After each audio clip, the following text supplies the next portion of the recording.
Bonjour, nous allons aujourd'hui attaquer un nouveau codec, le JPEG 2000. C'est un codec un peu plus confidentiel que les autres.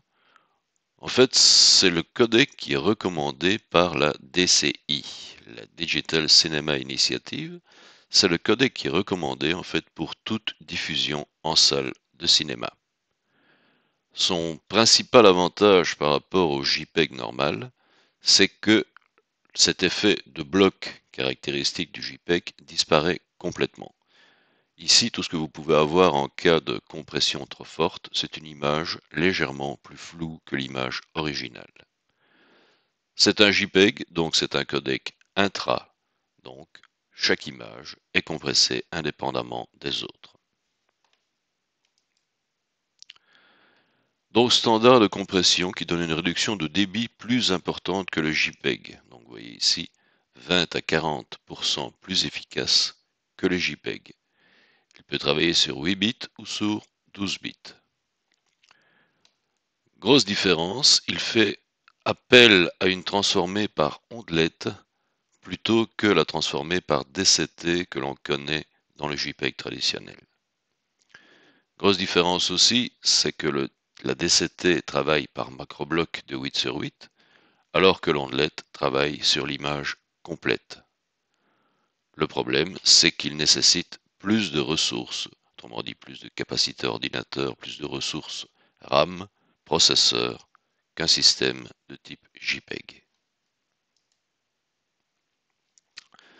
Le filtrage par ondelette, donc qui remplace la DCT, consiste à réduire à chaque passage la résolution de l'image d'un facteur 2, et on conserve en mémoire les infos de détail retirées.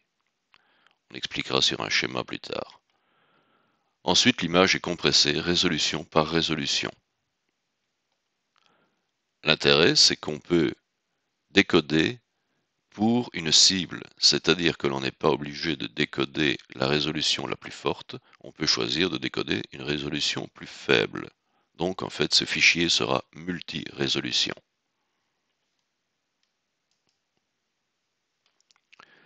On va donc séparer les basses fréquences, les aplats, des hautes fréquences, les détails et contours. Donc en fait, le but est le même qu'une DCT.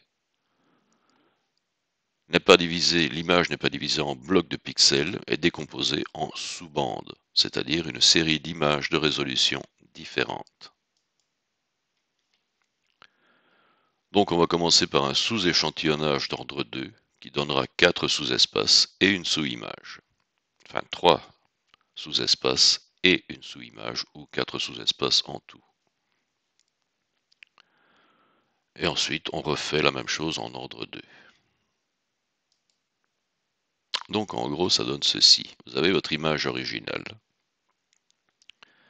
Premier passage par ondelette, vous obtenez l'image BB1, donc BB sous bande horizontale et verticale. C'est-à-dire c'est la même image que celle-ci, mais on a divisé sa résolution verticale par 2 et sa résolution horizontale par 2.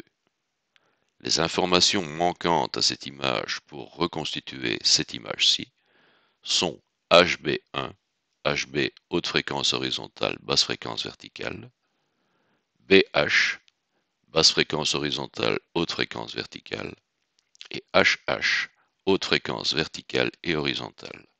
Donc ceci sont les informations que l'on a enlevées à cette image pour arriver à celle-ci.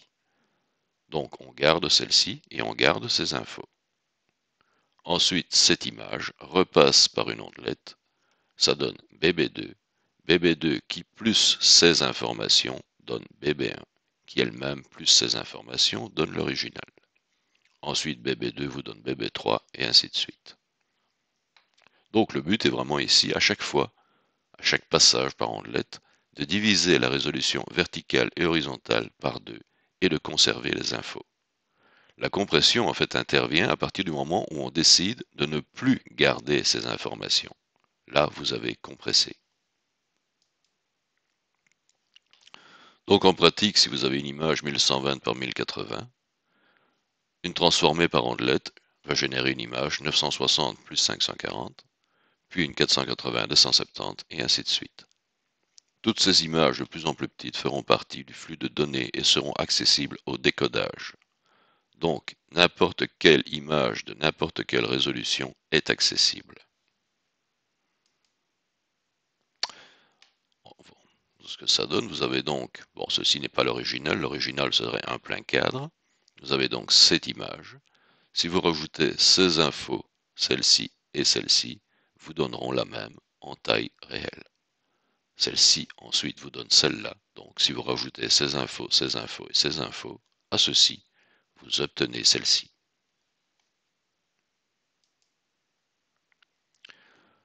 Le reste s'effectue de la même façon. Donc un seuil est défini pour chaque niveau de détail, seuil en dessous duquel les coefficients sont abandonnés.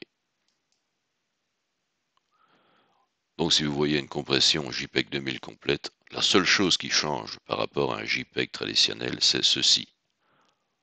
On change une DCT par une DWT transformée par ondelet.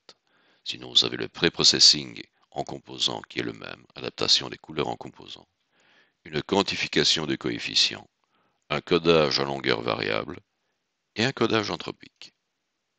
Donc c'est comme un JPEG, sauf qu'on ne travaille pas en macro-bloc, ce qui fait que vous n'avez plus du tout cet effet de bloc. On remplace la DCT par une transformée en ondelet. Merci, à la prochaine.